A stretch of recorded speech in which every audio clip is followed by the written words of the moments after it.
I said it doesn't predict what it purports to explain. That's the key. I was just going to say that some people try to fix this, I guess, or go around this, or I don't want to use the word solution anymore, but they say something that it sounds like maybe, Rumpus, you are wanting to say, which is that all of these mechanisms, all of these individualized little mechanisms for each individual ecology, all count as part of what natural selection is. And so then it's maybe just a matter of semantics. What are you going to consider natural selection to be? Yeah, I think that's half the problem, certainly. But I think there are more general applications. I say there are some general rules to do with predator-prey. I know Jack was saying that this has come through some other mechanism, and it's a priori. I still don't quite understand how that invalidates as being part of natural selection, whether natural selection is claimed as a hypothesis, but I don't see why you can't incorporate a priori things in it as well. Just like we... ultimately everything is, in theory, if the laws of physics give the laws of chemistry, which gives the laws of biology, which gives us the laws of natural selection. Everything sort of derives, in theory, just from some few principles. No, I think biology is doing something different than physics. Like, you wouldn't have any need to have biological explanations if you could just appeal to physical explanations, you know?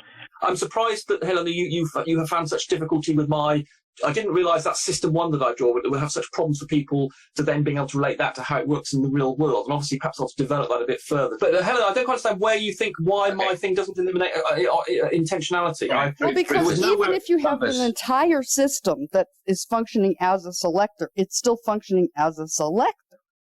Yes, as a selecting for. Yes, so like lions. I mean, the lions are doing the selecting for me, or the gazelles running away, making the lions starve in the real system. But in my little model, there was nothing in there that involves understanding. We're doing what the intentionality model test for it as context. You're just working on one trait and then saying, I'm going to select on this trait for. And that was the only thing it did, which means it eliminates. There's no intentionality. There's no having to understand. It's only the referent that the extensional feature is the only thing being operated upon. So therefore, there's no intentionality. What? I'm sorry. Do you not understand? Are you disagreeing with what I'm saying, or not understanding it, or what? You're saying that there's a mechanism in your example that is only selecting for. Yes, correct. Absolutely. That's the key thing. Yeah. Okay. There's no parallel in the real world. There's no. There is. There's Absolutely, no absolutely. There is the lion. There's no way for it. There's no way for. Okay. Wait. If you want to use the lion, then you're going to get me to agree, right? I totally agree. The lion. Good. We do have some small mechanisms. So, and I think that Fodor. That's only selecting for. Fodor would agree with that too. Oh, sorry. There are. No, he wouldn't. He thinks there's intentionality there. And like what I've shown there with the lion and stuff, the leopard, there's no intentionality in that system, in that environment, in that context, in that process. Sure. Just stop interrupting for half a moment, please, Rumpus, please. So, or just let someone get at least to the end of one sentence. Okay. So there's a debate, or not I guess you could call it a debate. It's a really good discussion with Sober, you know who he is, and Fodor. He's the guy. Yes. Okay. Yes, exactly. I've seen that, and I went through that meticulously, and it's brilliant. Because this is the debate that I had. In that very debate, Soder brings up, hey, look, come on. So Soder, I think, is experimenting, right, with different potential objections, and one of the ones he tries is, well, hold on. Probability and statistics and population, and we do have some mechanisms like foraging and sex ratio and stuff like that. And all of those really work very well and definitely generate predictions. So I think all of that's natural selection. That's sort of the first thing he says. And Fodor doesn't say, no, predator-prey is not a scientific theory. What he says is, predator-prey, sex ratio, all of these mechanisms and all of the work that biologists do have nothing to do with this theory of natural selection. And you'll notice in that debate that he had with, what's his name again? Not Fodor, the other guy. Sober? Sober, yes, I keep on forgetting his name.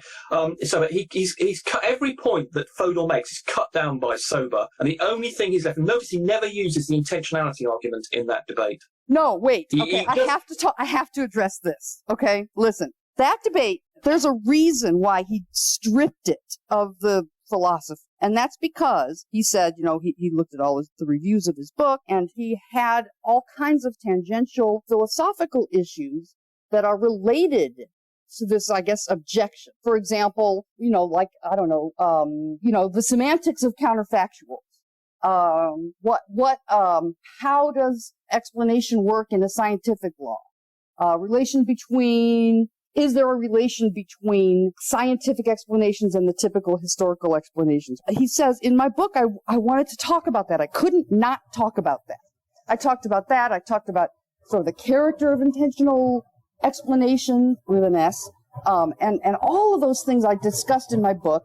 And I realize now, maybe we shouldn't have done that, because when biologists read this book, they can't even see my argument because of all of these philosophical issues that I've added in to the discussion. So by the time you get to the debate that you and I are discussing right now, the one with Sober, he has stripped it of all these different formulations, right? So you can formulate the same argument using like a philosophy of language. You can formulate the same argument in several different ways. And the formulation that he presented during this talk with Sober is a really stripped down, doesn't use the terminology, because I think he was, if you want to talk about motivations, I think he was getting quite irritated that people were... Yeah, but, okay, so let me just finish my sentence and then you can go. So it's true, he doesn't use the words intentional with an S or anything like that when he has this little talk with Sober. But those concepts are nonetheless in what he says when he talks to Sober. When he talks about causation versus correlation and how the raw environment, there's no means by which it knows which trait quote unquote, is causing fitness, as opposed to some other coextensional trait that's merely correlated. As far as nature can see, everything is simply correlated. So that's him talking about intentionality right there. No, Sober attacked him on that. He tried that very slightly to encroach on that area of coextensive traits and this problem of differentiating them. And then Sober went for his jugular and said, no, we're just talking about selecting for. And he made it absolutely explicit that he rejected any suggestion of entering that sort of territory, and any suggestion he was building up to that intentional thing, Sober cut him off immediately. Okay, so Sober does say, wait, I need to make this distinction between for and of, and then Sober makes the distinction. And then Fodor goes, okay, yes, now, all you're saying is what I'm saying. You're saying exactly what I'm saying. Saying selected for means selected because of. It's the same thing. Saying selected of means correlated. It's the same. Yeah. So making this distinction between for and of doesn't do anything. It's not Sober trampling on Fodor. It's simply another way to word exactly what Fodor is saying. No, because Fodor's confused about selection of and selection for. No, he's not. Sober made absolutely... He is, because he's getting mixed up. He's looking, as I say, I believe he's looking from the point of an observer trying to work out, like coming to a crime scene and then saying, I've got these coextensive issues, I don't know what the hell's going on. Whereas I'm looking at the machine and the mechanism where there's no problem with any of these coextensive policies. It's completely normal. You could have a million coextensive traits to anything, and the selector machine, or just like in a race, whoever wins the race has no worry about coextensive traits. Just like a Grand Prix car, the fact that the winner may have some other stickers on it, stickers of the winner, because they put a first on it afterwards. Just like a race has always doing selection for, and Sober was absolutely ruthless in eliminating any suggestion that the selection of was in any way a worthy subject of discussion. And every single time Fodor tried to creep towards that intentionality thing where there's an equivalent down, very effectively, I thought, and Fodor was left with nothing except this idea that, Rumpus, I am so amazed at the difference between the way you saw this debate and the way I saw this debate. I totally disagree with you. I completely disagree with you about the way this Helena is outraged. Listen to the outrage in Helena's voice. Yeah. I find it fascinating that you came away from that debate thinking that Sober trampled all over Fodor, and I came away from that debate. I trounced him completely. No. Utterly trounced him. Okay. Utterly. All right, in every regard. This is ridiculous. Jack, do you see that Helena is using fascinating, which she means infuriating? Helena's not infuriating. I'm really not infuriated, but I want to dig into this because, look, you're at the brim. You can't even contain your anger anymore. You're screeching at Rumpus. Well, I tell you what, Helen, we perhaps no one else into. We could go through that video ourselves, and I could go. We could go through moment by moment. I'm more than happy to go through it with you, dissect you know what? That would be really fun because let me tell you what I've already chopped it into bits because I'm making this playlist for people. Oh, yeah. So yeah, that'd be fun. Right. Let's do it. We could argue over each. Okay, great. Okay, that'd be fantastic, Helen. That's very nice. No, it illustrates you just where you can just see him creeping towards that intentionality thing. He doesn't quite use the word, but he's creeping towards that concept, and you can see that because Sober's aware of what's going on, he immediately spots what it's going and then goes straight in there and stops it and nips it in the bud. It's absolutely brilliant the way Sober does it, and he leaves Fodor with absolutely nothing to suggest except at the end where, well, we don't know quite the definition. The bit comes down to we don't quite know how to define what natural selection is. And that was the only thing that Fodor was left with. I thought he was absolutely turned into a husk in that debate. But there we can get where there'll be a fascinating. I can't believe that's what you think. Okay, could you? I'm amazed you can't. Yeah, hang on a second, Robert. Could you possibly put a link in the external for me? I haven't seen that debate. You'll like it. You'll like it. I did see Alex Rosenberg, I think his name is. Yeah. And his so what did you guys think of those objections? That he kind of does the selection against, right? Isn't that what he? That's some of it, yeah. But at the end, he goes into a philosophical argument against. I don't remember the philosophical argument. I remember thinking that I don't think that he understood. He was trying to say that Fodor was mischaracterizing natural selection by imbuing it with intentionality with an S. But Fodor's saying, no, that's what it is. That's what people do. Kind of what I remember. I'm still a bit amazed. Sorry to jump behind that, but I'm still a bit amazed that you think that from my diagram that intentionality is somehow not eliminated from it. I'm a bit amazed that you. Because there's an algorithm in your machine. Yes, that's not intentionality. Intentionality is all about determining. Yes, but it's working on extensional. Objecting to the fact that I've got this algorithm as opposed to these things running around in a model of the system. But the principle is still the same. There's no intentionality is all about this idea of not just working on traits, the extensional elements to it, which is what my box is only working on those referent, those traits that exist. It's not trying to interpret data, which is what intentionality is all about, looking at the signs, looking at the name of the signs, or trying to decode the meaning of the signs. There's nothing of that going on at all. It's just working off the properties, the extensional properties of the item that comes in, and that is not changed if you then develop that system further by having not just an algorithm. I don't know quite what you think an algorithm is working on. The algorithm is just working on extensional traits. I'm astonished that you didn't pick that up. Perhaps you have to need to go through it again. Well, yeah. And obviously you seem a bit allergic to the idea of me developing that into you don't quite see how analogous it is to the real world. Well, maybe I'm allergic. I don't know. Okay, perhaps you. This idea that you presented. Yes, that's okay. You presented a. Okay, I'm being unfair. You're not allergic, but you just It looks like you presented a kind of function machine. Inside of the selector machine is a nice little law, and out of that pops these organized little berries or whatever. Well, the problem is inside that machine, right? There's nothing. If it's just raw nature, he's saying if natural selection is going to be a real theory, it has to look like the one that Rumpus put up. There's got to be a mechanism in there, and there just isn't. Okay, but this comes back to the race thing. Right, okay, but this comes back to the race. It is effectively becomes a race when it gets down to the real world situation. And then, Ozzy was complaining that a race, yes, he was saying that the only way of modelling, which I must admit there's a good, he had a good point, Ozzy said, the race, the only way of modelling a race is to run the race. But I was saying there were some general principles you could also include. And indeed, the system, when you take it to the next level, which I was going to do, where the system becomes the algorithm, it is the only thing you can really run is the system. So it's understanding the system, the way the system behaves, then becomes the algorithm. The system is the algorithm, which of all these animals moving around and eating and all the resource gobbling and that interaction between you can argue it's a system with particles in it that behave in certain ways and interact with one another, and that becomes the algorithm. Now, the algorithms can be in all sorts of ways, but just because it's a piece of software that's written, or the algorithm is for instance, neural network algorithms, where, for instance, you can set up a system, what's called a neural network, which is how your brain works, actually, where you have a certain set of inputs, and then you train the outputs, and you say, modify with that in a way that you don't understand. For instance, let's do face recognition. You could take lots of you could break down the images of people's faces and eyes and things, and you could feed that into a neural network.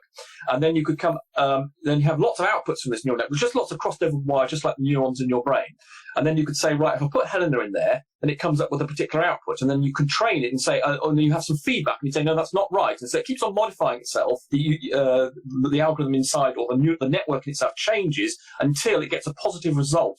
When it comes out, yes. So in other words, I could put in lots of pictures, and I wanted to give a positive result on when Helena is fed into the information about the Helena picture is fed in, and then I wait, and only then do I say yes. The neural network can stop evolving when it says yes. So in all the pictures I present to it, it says yes. This is a positive result, a positive light. So you have one output, say, coming out, the Helena output line, you could argue it's called, and I wait until I keep on saying, go ahead, keep on evolving until that line gets differentiates between you and everyone else, and only you, and then finally by say stop. Okay, that's the neural network that I've got. So it's a bit like evolving a brain. So there we have an algorithm.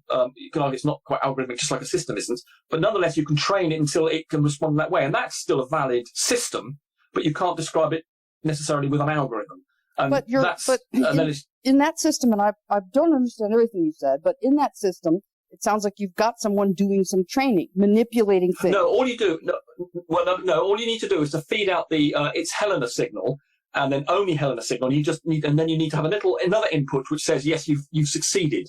And so you just keep on letting it run away, changing its network, changing all its connections inside. It's just like a spider's web of connections inside itself, and they're changing and evolving. They're reconnecting with one another in different ways until eventually that these, let's say I put in 90 inputs. I've obviously put in the picture of you, and then I have some algorithms to determine, say, where your eyes are, and things like that, and perhaps your voice as well. Perhaps there's more than a picture. And so all those, 97 million inputs, perhaps potentially representing the characteristics of your image.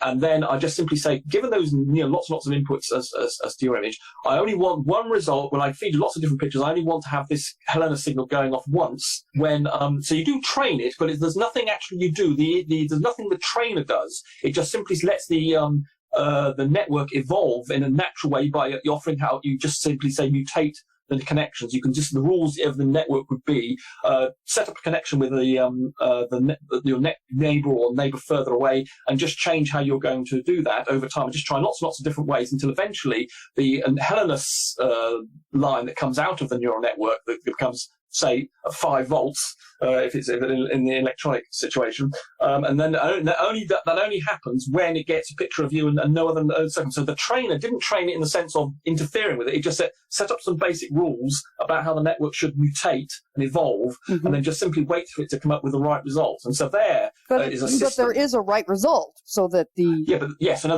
okay. So the right result, yes. So you would know that it was a picture. So I would know that it was a picture of you, and I suppose you'd have to keep on inputting.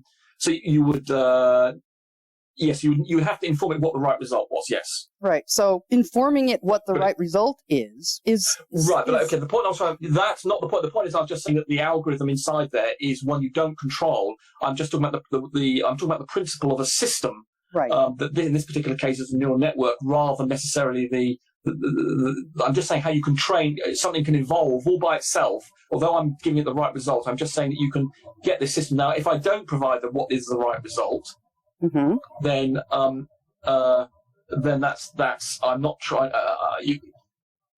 Well, I mean, there's no right result for evolution, is there? And also things like dinosaurs die out eventually. I mean, ultimately everything perhaps uses up to. There's no right result in evolution except just simply that it succeeds. And breeds. And also, there's no. For instance, you could argue that some animals, like humans, they're taking over the resources of the world and may eventually destroy it to the point there's no life left. Now, that's still a result, but there's no right result. So you don't need.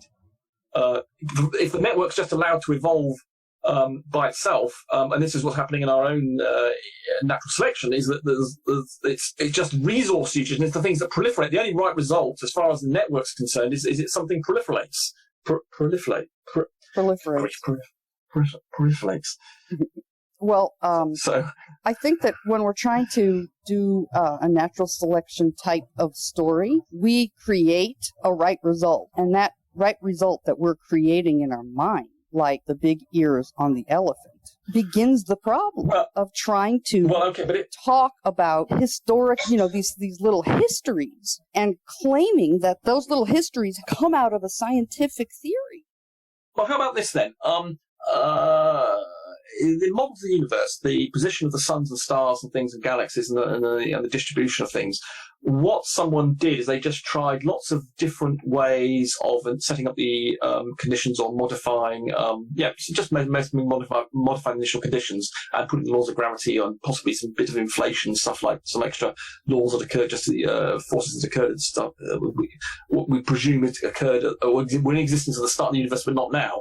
And they put in these rules until eventually they ended up with something that looked like the universe that we see. And so they've done it sort of retro, I think it's retrodiction, I think is the correct term for that, model. And I'm not quite sure how relevant this is to, yes, I've gone for a slight tangent here. Well, they did that to see if those laws maybe were the right ones or something? Yes, that's right. So you validated, so in other words, in theory, you've validated your model by saying, okay, the result now here looks like the universe that we see. So therefore you've ended up with a model that seems to work.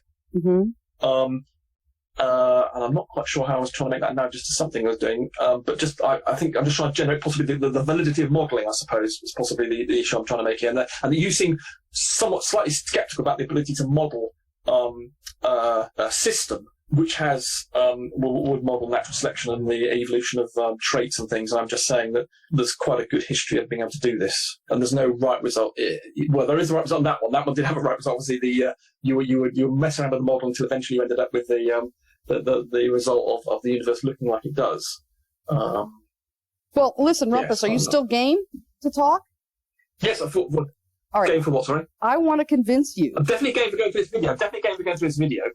Sorry, is that what you're referring to? No, I mean, well, yeah, no, we'll do that for sure. But I just kind of want to talk if you're still up for it. I want to try to see why you think that selection for and selection of is not the same as this cause correlation thing. Because because in my model that you made, if I can, I'll screen share my model again. Which I believe I can develop that to what I believe is something close to the real world. Is this going to go towards how selection for and selection of is not the same as the point that Fodor is making about cause versus correlation? Well, I think so, because in my little model here, which I'm claiming I can develop further than I believe models can be developed further into modelling how the world works. There is only a selection for, and all selection of stuff is just comes out of the system because of course the way it occurs, of course, is because the machine, the sweet generator that I've got here, is generating it's got the problem with the coextensive traits, and that's just modelling the way genes work, and what Nestle was showing, the fact that I called red and black as being coextensive, but you can think of it as that being the gene that generates red and the gene that generates black are very close to one another and got selected together. Sure. And so this machine, this sweet generator machine, just happens to behave in that way. But the selector doesn't worry about any of this coextensive crap.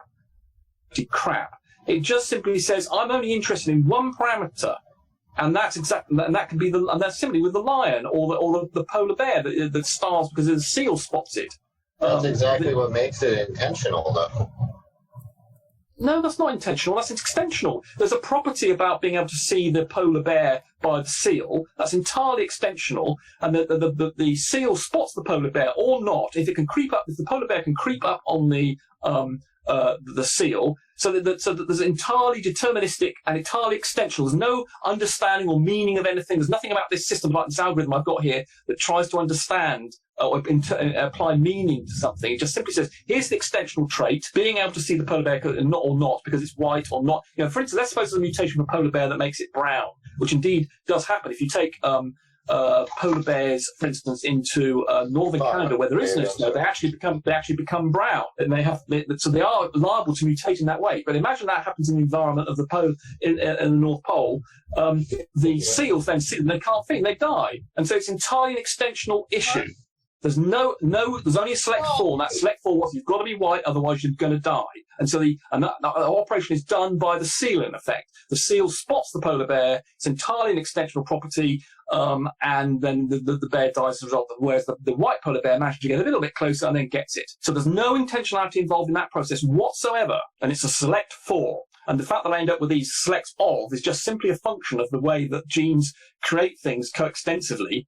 And then you end up with a scientist then looking at this data saying, oh, look, oh, God, I've got this property here and this other property here. How am I going to work out how this machine works? And I did go through this, I say, a few days to myself and thinking, yeah, it's just because of the perspective you have. You're known to have access to this information, the way the machine works, and you're trying to do, you doing the intentionality, you trying to apply meaning here.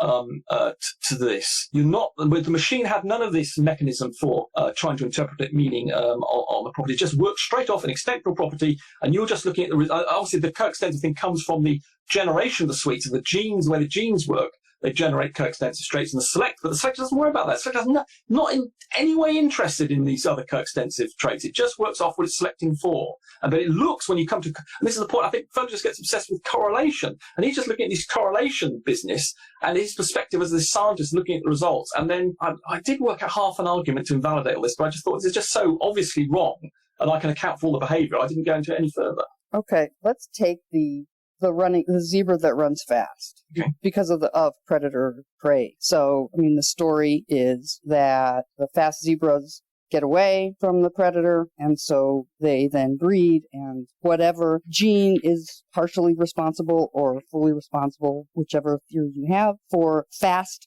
zebras gets propagated in the population, and the whole population gets faster until you reach some limit that we're just going to say arbitrarily. We're going to call that fixation, even though it's only temporary and all that. But we're looking at a particular time. So we have predator-prey, a predator-prey system that explains the fast zebras. Agree so far? Yeah. Okay. Now, pick any other trait that the fast zebras have. The coextensive trait. That's a red nose. Let's suppose every fast zebra has a red nose. The zebra has is going to be coextensive, actually, but it's maybe easier to understand it just by really only thinking of coextensive. Well, let's suppose every fast zebra has a red nose. How about that? Every fast zebra has a red nose. Okay, every fast zebra has a red nose. Okay, so that means that all the fast zebras that survive have a red nose. As far as, and I know I'm repeating myself, but I'm trying to figure out if there's a way I can explain it that you'll be satisfied with. As far as nature is concerned, blind environment, and let's even include the predator, there's nothing in the system itself. In other words, not us interpreting the system, but just the system itself. Everything that acts on the fastness of the zebra equally acts on the nose color of the zebra. Yeah, but that's a consequence. This is the thing I don't understand. Philosophers don't seem to get involved in cause and effect. That is a consequence of the cause, a necessary consequence. But it's irrelevant. You can have 50 million consequences. The point is we're worried about what the cause of the select for. The fact that it generates lots of other correlation graphs I can draw like this, where we've got these two things sitting here, is absolutely irrelevant to what's going on inside the engine here or inside the lion chasing the zebra. Okay. So there's because I think it's the point I was trying to. The natural selection. You're just looking at this. Go ahead. Sorry, I have to interrupt you. I'm quite. Yeah, sorry, I'm being interrupted here. But the thing is, what people are doing, I think people like Fodor, because they're just they don't look at causation and the mechanisms. They just think, I'm just going to look at this data here and see that that I've got 100%. These. How am I going to differ? How is this scientist, from the perspective of the scientist, not the perspective of the engine? I think this is where the problem occurs.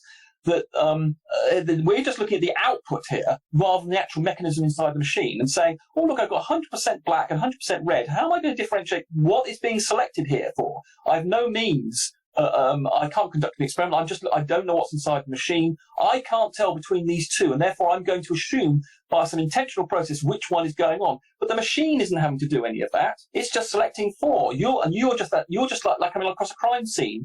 You're just trying to infer from what the evidence is left over from that selection result, trying to work out what's happened inside the machine. But you haven't got the information to the machine inside the machine has. Right. So you're saying that you've just got the output data. The machine has information that I don't have, and the machine is able, using that information, to pick the fastness instead of red-nosedness. Correct. Okay. What is that mechanism? That's what he's saying. Right. The mechanism is, in the case, obviously, the lion is acting as that mechanism for me in real life. But obviously, in here, I would, if I was modeling it inside a piece of software, I would simply, have a velocity that the lion can get to and keep to, and the stamina as well factors in. And I could model this in a system that I could create, and then you would end up with all the lines that red. And I can, and obviously, the advantage of doing it in software is I can give these red noses and I can give these traits manually and say that I can generate. In fact, so when I decide how the genes work, so this sweet generator, I can say it's a gene generator instead, and say, well, I'm going to put this rule in for red noses and being fast, and then I can model all this, and then you would end up with the selection system I would have would simply be a select for inside the machine, because the line that the maximum velocity that the line connector would be greater, or the maximum velocity that the zebra connector would be increased, and therefore the system would then pump out, instead of these sweets, it would pump out reproducing zebras, and of course, therefore, the lines would catch all the slower zebras, and that would eliminate all the non-red-nosed zebras, leaving you with the fast ones that also have a red nose. So the line is acting as my deterministic selector inside the thing. But looking outside, you don't know this from the perspective of the scientist. If he knows nothing about this system, and you said, apparently this is living on an alien world, and he was living on an alien world, he's presented with these charts. He would then say, well, look, I've got this color or this red nose correlation and this fastness. The fitness, the fastness, and so if you imagine on the same chart including the fastness on some part of it and also correlating exactly with the red nosedness, he would not be able to make a determination of what the select for trait was. And I think that's possibly part of the problem with Fodor's argument. You're trying to make a select for, select of discrimination. You can't here, and I think it's possibly to do with the terms I did of select of what I think you need to exactly generate the proposition exactly to see the flaw in it.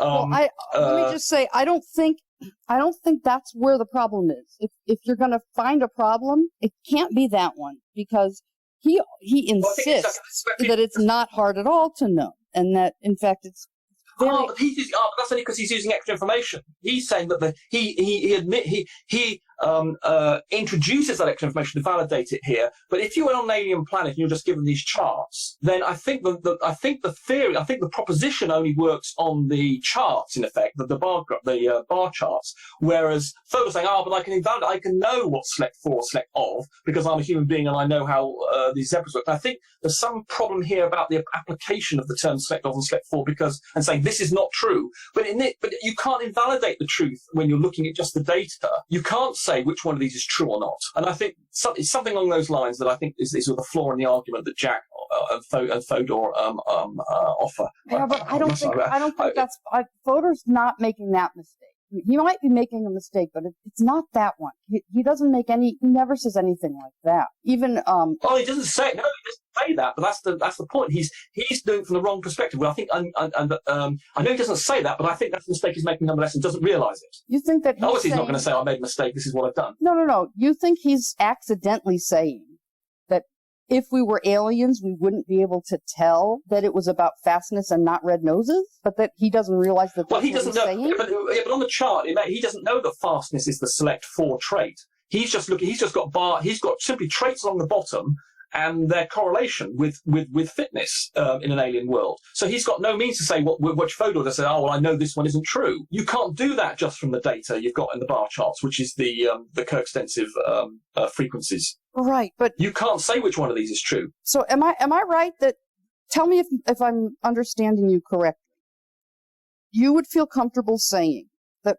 Fodor is making a mistake and it can be revealed if you imagine that we're aliens. What Fodor's really trying to say is that, supposing we're aliens, for example, we can't tell. We would not be able to tell. We have access. Natural selection was working on fastness or on red-nosedness, but that he doesn't realize.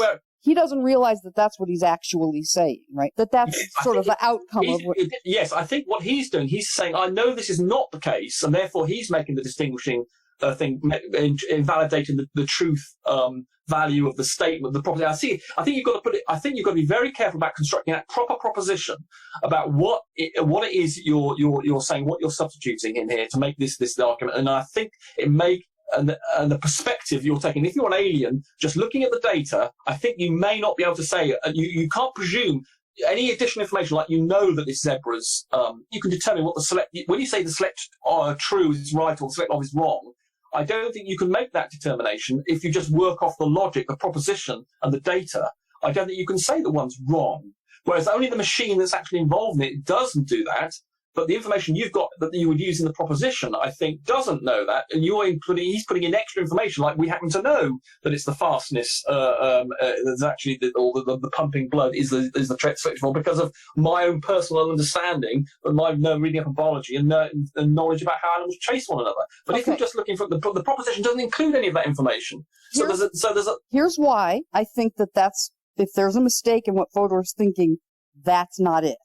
Okay, and here's why. I've got some stuff to back this up. Mm-hmm. Fodor would say the alien could run an experiment. No, he can't. That's the point. He can't. Let's assume, because this is all happening. Let's assume they can. Theoretically, they can, right?